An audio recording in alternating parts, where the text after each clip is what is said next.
السلام علیکم داملای شیرین سخن. برای مردانی که لباسهای تنگ میپوشند همه سخن میگفته. یک در باب لباسهای تنگی که امروز جوانها میپوشند، این خیلی بی‌ضررتر است از آنی که دخترهای شما لباسهای تنگ میپوشند.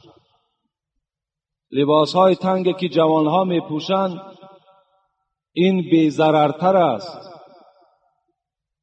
این بی‌خللتر است از اونی که دخترهای ما و شما لباسهای تنگ میپوشند. اگر شما از ریختن موی سر یا اینکه از بریشی، از لاغری، بی‌اشتیایی بودن، از وزن نالازمه، پروستاتیت، درد دل، درد گرده، درد معده و یا اینکه خونو گرفتگی روده ها اذیت میکشید، پس با این رقم های در روی اکران بوده زنگ زنید. کمی از بیماری خود معلومات دهید، داروی های گیاهی لازمه را توصیه میدهد. آیا شما از زردی دندان خود و سیاهی دندان خود شرم دارید؟ غمگین نباشید. طبابت این دندان های خونو گرفته و اینچنین سفید کردن دندان ها، اینچنین راست کردن دندان های کج شده، دکتر دندان در فدراسیای روسیه شهر مسکو در رقم های روی اکران بوده در تماس باشه. سلام علیکم و رحمت الله و برکاته. احرامای ماشاءالله تشسیبات خوب بخلیان. مقصد که نرخشان دونیم از رو شخصایی که حجم روان یا که شخصایی که مغازین دارن هم شتوشنی هم اپتوی نرخ هم هسته. کسایی که انشاءالله در قرآن میتونم بنویسن ماشاءالله احراما نرخوی دونیم از رو بیان کامپلکس دا تسمه هم دارن. کسایی که در قرآن انشاءالله که میتونیم مراجعت کنیم. یا تماما بالاهای سر کشاده ماندن، لباسهای ملی و لباسهای اسلامیشان ترک کردن، اون خطرناکتر است و اون عذاب دارد. لیکن رسول اکرم چند حدیثش از کتاب لباس من برای شما الحال میگویم که اولا همه شما بدانید که لباس خودش یک نعمت است. و لباس چی است؟ لباس، مقصد لباس این است که هم انسان باید برای عورتش یعنی ستر کردنش است و دوم اهمیت لباس همین است که حسن انسان چکار میکند؟ میبرارد. هر یک جوان وقتی یک لباس میپوشد جمال او، زیبایی او از روی همون لباسش پیدا میشود. از این خاطر باید لباسهای خوب پوشیم. در لباس هامون هم اهمیت دیم که چگونه لباس میپوشیم. امروز باز همون ترغیبات غرب است که در لباس های شما هر گونه صورت های دخترها و صورت های مردها را کشیده روان کرده ایستادند. اونها را شما نپوشین. اونها لباس های شما نیستند. اونها حتی در خانه بودن در نمازهای شما خلل نقصان دارد. در بدن بودن در نماز شما مکروه است. چی زیر پوش شما باشد چی از بالا باشد، هیچگاه همین لباس های صورتدار را در دست نگیرین. حتی که اگر خدا شما را توفیق زیاده داده باشد، حتی همون سلفن هایی که صورت دارند اینا همش همون ترغیب و تشویق مردم یهود است. این برای بیدین کردن ما، ضعیف کردن ایمان ما و شما این صورتهای لچ روان میکنن که نگاه کنن و اونها مثل یک چگونه که یک دارو را و یک لباس در تلویزیونها رکلام میکنن که مردم همون دیده و هوس میخورد. انا همین رکلام مردم یهود است که اونها را دخترای ما و شما وقتی میبینن درها عاشق میشوند، میگه چگونه این لباسی زیباست، در حال وای در بدنش میکشد. حتی شما توانین همون سلفنها را در دستان نگیرید، اونها را حتی نخرید، زیرا در اونها خریدن شما گناهگار میشوید. اون 20 درم در گپ نیست، لکن 20 درم عذاب شو بگو در نزد خدا.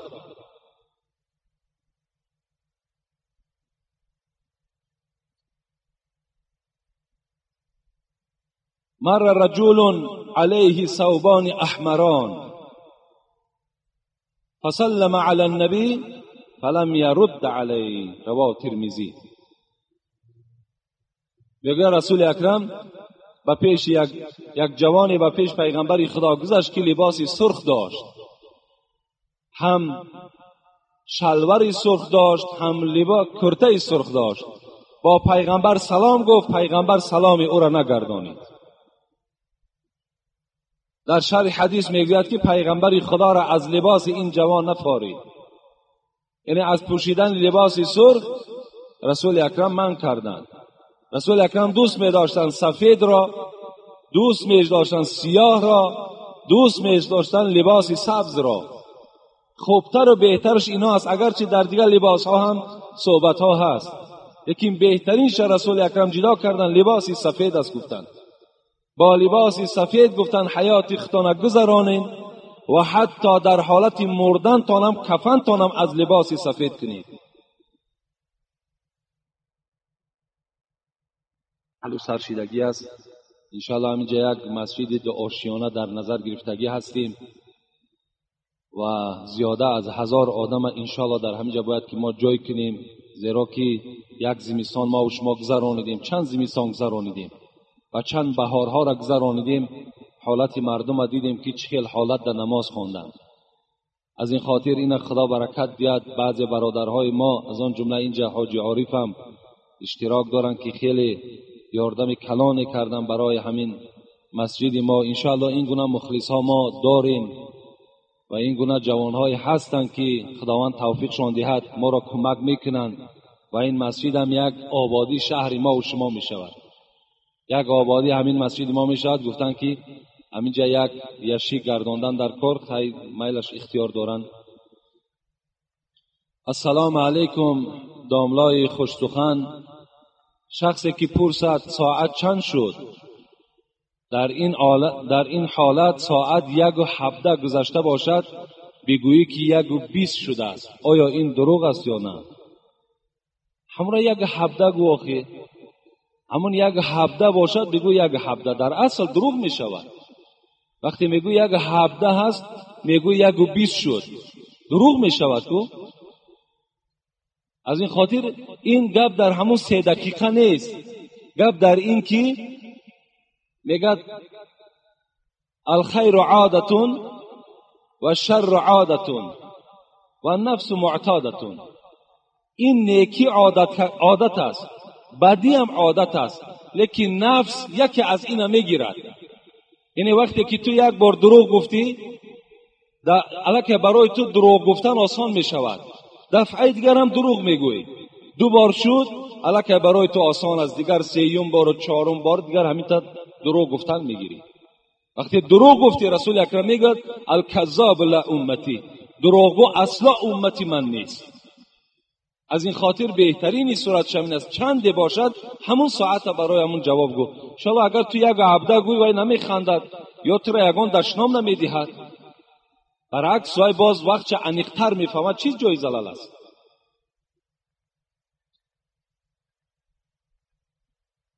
السلام علیکم داملای عزیز و گرامی. یک سوال دارم.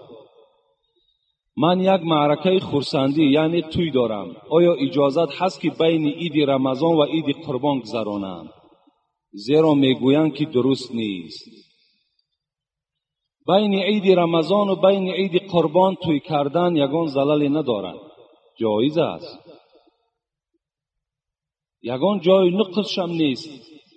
اگرچه میگویند این برادر، من فکر میکنم این از همان زنها هست که امروز چی فتواهای نادرستی در بین مردها پاش میکنند، لیکن خداوند مرد را با عقل گفته است، عقل مرد را از عقل زن بالا گفته است. همان مردها الحمدلله امروز شما داملا دارین، امروز شما دانشمندها دارین. از زن در پرسیدن، از مادر در پرسیدن، از یک زن همسایه در پرسیدن، از یک داملا پرسید که آیا درست هست یا نه. یعنی این گونه فتواهای نادرسته که جمعه آینده یک جوان میگوید که مادرم میگوید که اگر کسی که زیر پاش اگر خف کند در زمینهای جنت میلش بد. این فتوای مادرش. همون جوان شاید که بیچاره هیچ روزی جمعه دیگر خف نکنه زیر پاشه، که این زمینهای جنت آدم هم میلش مانده است، او یخ است زمینش. این گونه فتواها و این گونه گفتارهای اون زنها در شما اهمیت ندهید. من برای شما یک حکایه میگویم. کسی که همین با گفتار زنش میرود و پیشواها را گوش نمیکند، میگوید خسرو زنی داشت به نام شیرین. با دقت باشین جوانها. خسرو زنی داشت به نام شیرین و باری میگه در قصر نشسته بودند. به ناگاه میگه یک ماهیگیری و پیش خسرو و شیرین گذر کرد و از بس که میگه این خسرو پرویز میگفتند. این خسرو که بسیار ماهی را دوست میداشت و این ماهیگیر گفت برای من یک ماهی ده. یک ماهی کلانی را میگه این ماهیگیر در پیش خسرو گذاشت و خسرو که پادشاه کی بود 4000 تنگه برآورده در دست ماهیگیر داد و ماهیگیر به او دعا داد و پشت گردانید و از قصر میخواست که بیرون شود. زنی او شیرین به خسرو چی گفت؟ گفت شوهر کاری نادرست کردی. بین شوهر وقتی که اکو به گپ زن میکند چی جزا میگیرد؟ گفت بسیار کاری نادرست کردی. گفت چی گونه؟ گفت تو یک ماهیگیر گفت در بدل یک ماهی 4000 تنگه دادی. گفت این خیر می شود، زلالی ندارد. گفت اگر فردا یک خدمتگاری این قصر تو پیش تو آید و ماهانه طلب کند، تو اگر 4000 تنگه به او دی، میگوید ای خسرو من در نزد تو قدر همان مثل همان ماهیگیر قدر داشتم که 4000 تنگم دادی.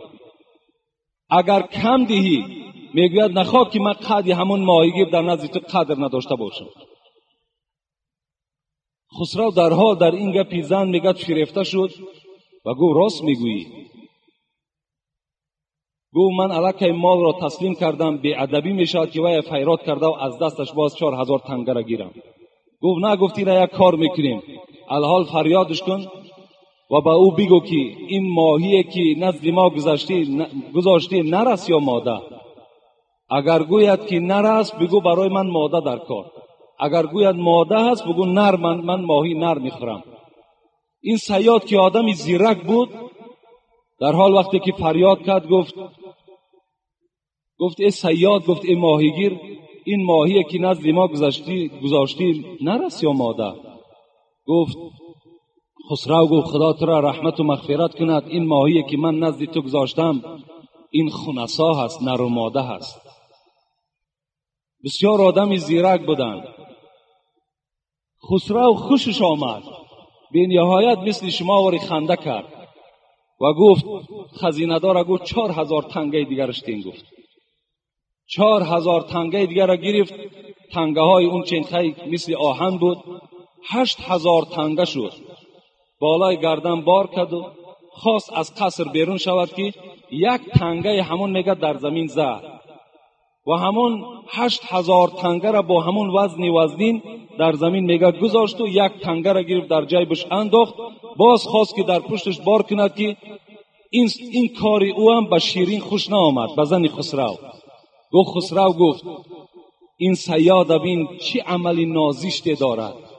8000 تنگش دادیم، یک تنگه که در زمین افتید همون خم شده گرفت، نگذاشت که یک غلام تو همون تا میگذرد همون را گیرد. خسرو گفت در اصل گفت اینقدر آدمی ممسک بود است. فریادش کرد گفت اینجا بیا. گفت صیاد من تو را 8000 تنگه دادم، اینقدر وزنی نگفت، برای یک تنگه شده او را در زمین پرتافتی و یک تنگه را گرفتی، یک رحمی در وجود تو نبود. گفت خسرو گفت خدای مهربان گفت را غیرت زیادر بگرداند.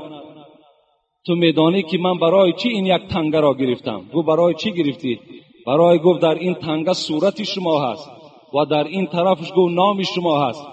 من نگذاشتم که اگر این در زمین باشد این بی حرمتی می شود، نفر او را مثال زیر پا کند. خسرو باز خوشش آمد، گفت 4000 تنگه دیگر دهید. گفت 12000 تنگه این صیاد از پشت مصلحت زنش زلال دیدند. و چی گفتند؟ گفتند وای به حال کسی که با گپی زن چکار میکند، رفتار میکند، در عوض 1-2 زلال میبیند. از این خاطر از شما هم خواهش میکنم که هر یک مسئله که شما میپرسین از پیشواهاتون پرسین. زنهای شما نه مدرسه خوانده است، زنهای شما نه آیت میفهمند، زنهای شما نه حدیث پیغمبر میفهمند. اونا چی میدانند که بین عید رمضان و عید قربان توی کردن درست است یا نه؟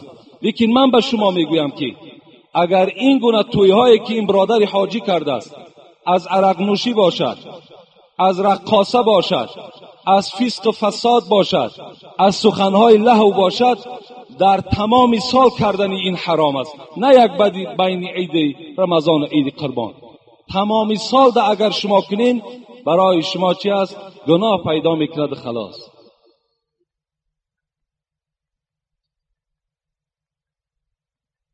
السلام علیکم دامنای محترم، یک سوال دارم. آیا در توی آیت خواندن درست است یا نه؟ یا ختم قرآن کنم؟ زیرا میگویند که در خرسندی آیت خوانی مصیبت میاره. آفرین.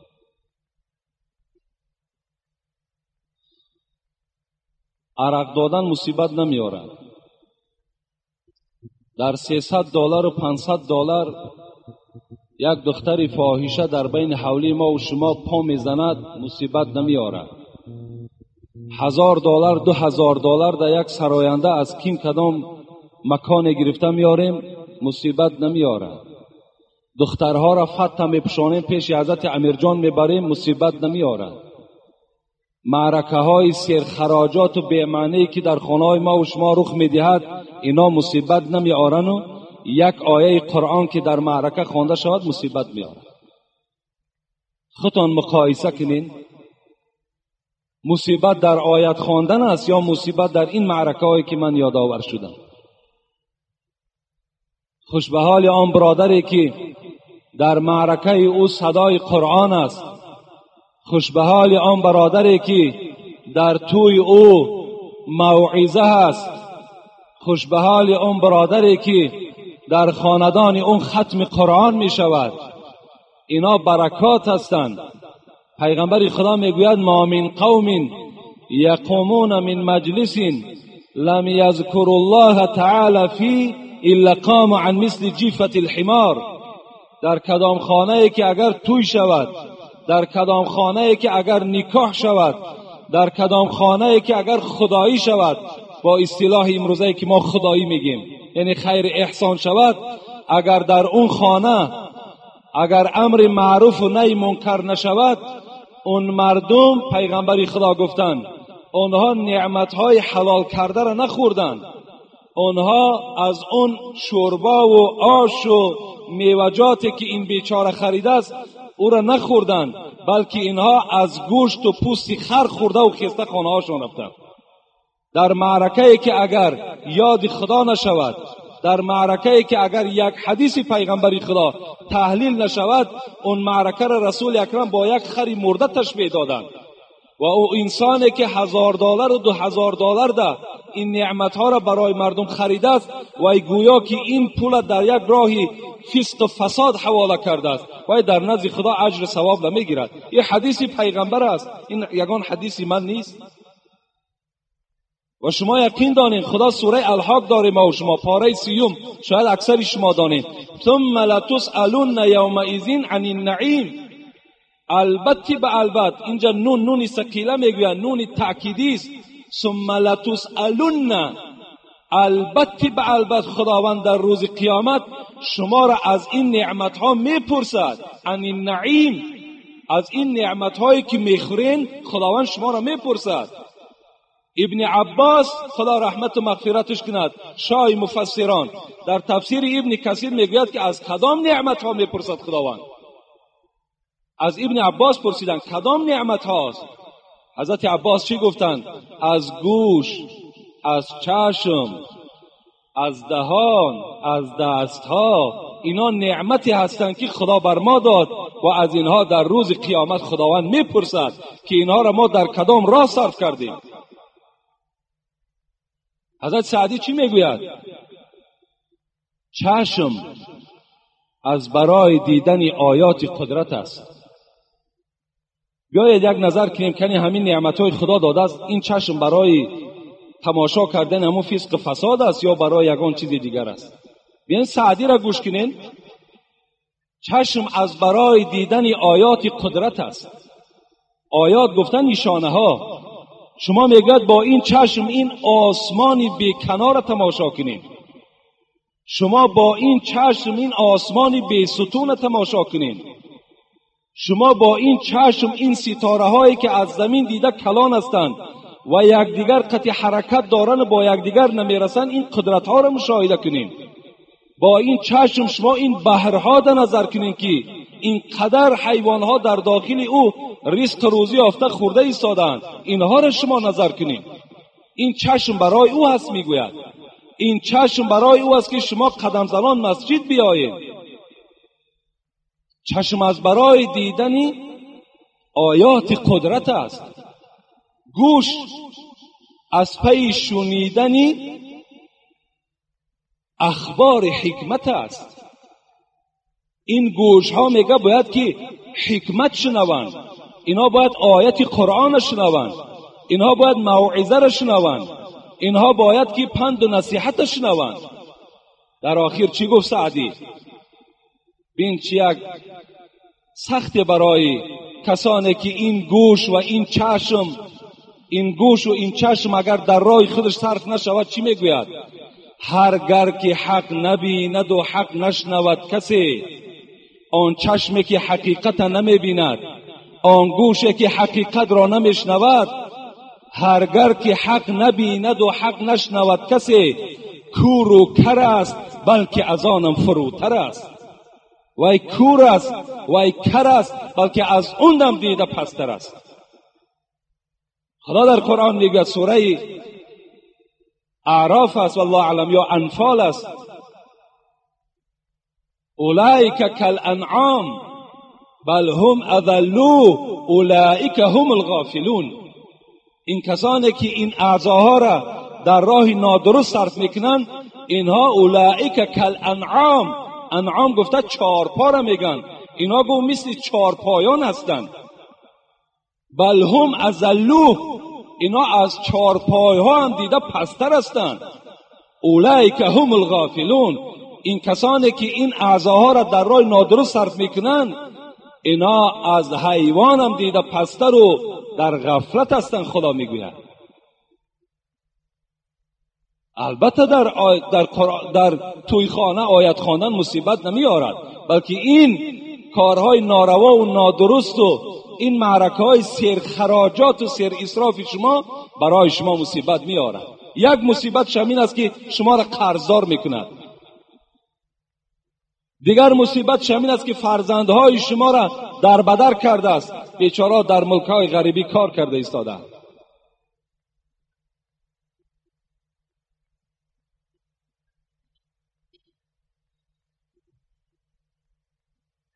السلام علیکم داملای عزیز و گرامی، خدا شما را عمری دراز و تنی صحت دهد که ما از شما بی نهایت استفاده زیاد میبریم. درباره ثواب صلوات چی ثوابی دارد؟ من هر روز 100 بار صلوات میگویم. التماس برای من چیزی خبر دهید.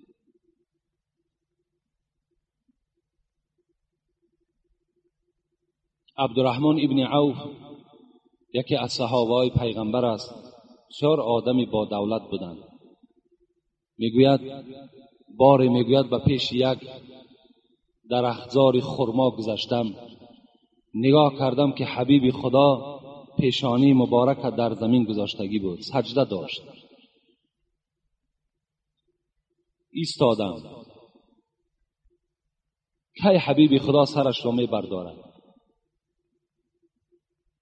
عبدالرحمن ابن عوف میگوید مانده شدم، حبیب خدا سرش نمی برداشت.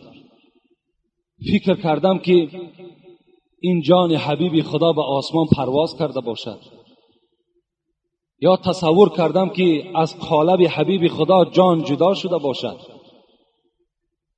بعد میگد مدت دراز حبیب خدا سرش را برداشت و با او سلام کردم و گفتم ای حبیب خدا اینقدر سجده طولانی کردی؟ میگوید گفت الحال در سجده بودم که جبرائیل آمده بود، با جبرائیل امین صحبت داشتم و از نزد پروردگار آمد و بر من سلام فرستاد و بعد سلام گفت که با رسول خدا برسان که من صلی علیک صلیت علیه فسجدت شکرا لله.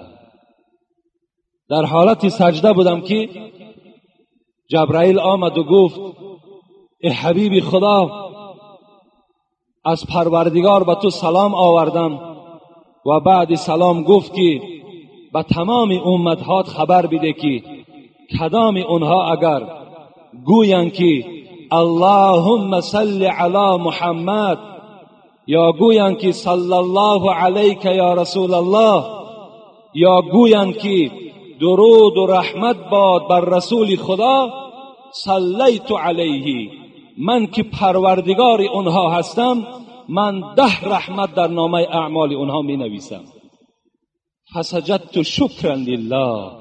من این سجده طولانی یک سجده شکرانه بود که این مرحمت الهی را ببین که کسی که بر من صلوات میفرستد خداوند بر او 10 صلوات میفرستد. این سجده طولانی من بهر این بود. یعنی کسانی که اگر با رسول اکرم صلوات میفرستند تصور کنند که از نزد پروردگار در هر صلواتشان 10 ثواب 10 ثواب و 10 رحمت الهی در نامه اعمالشان کتابت می شود. پیغمبر خدا میگوید البخیل من ذکرت عنده فلم یصلی علی. بخیل ترین شما کی هست؟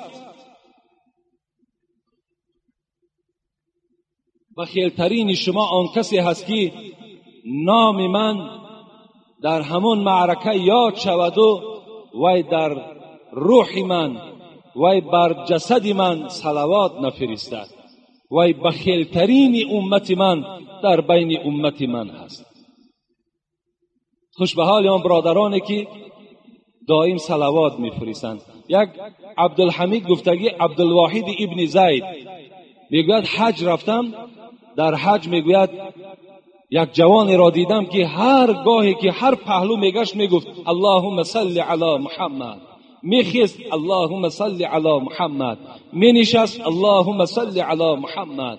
من گفتم این قدر تو صلوات پیغمبر را زیاد میگویی؟ گفت این یک سیر دارد ای عبدالواحد.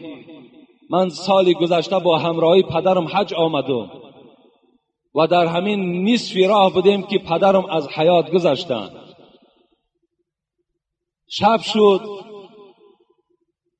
نگاه میکنم که همون چهره نورانی که پدری من داشت، چهره پدرم به سیاهی مبدل گشت. چهره پدرم به نهایت سیاه شد. خیلی غمگین شدم، زیرا سبب سیاهی این سبب یگان بدبختی می شود. چرا چهره پدری من سیاه شد؟ من که دائم صلوات می گفتم و همه وقت که این عادت من بود، وظیفه من که بود، شب میگه در خواب نگاه کردم یک مرد خیلی زیبای نزد من آمد و من پرسان کردم ای دوستی خدا شما کی هستین؟ گفت من رسول خدا صلی الله علیه و آله و سلم هستم.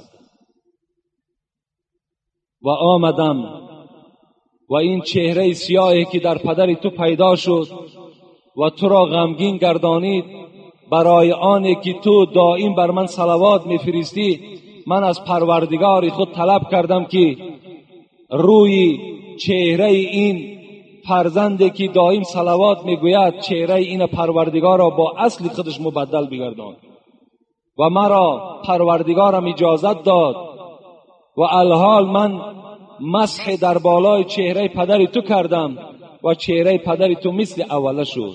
از خاطر چی؟ از خاطر که تو دائم در زبانت اللهم صل علی محمد و علی آل محمد داری.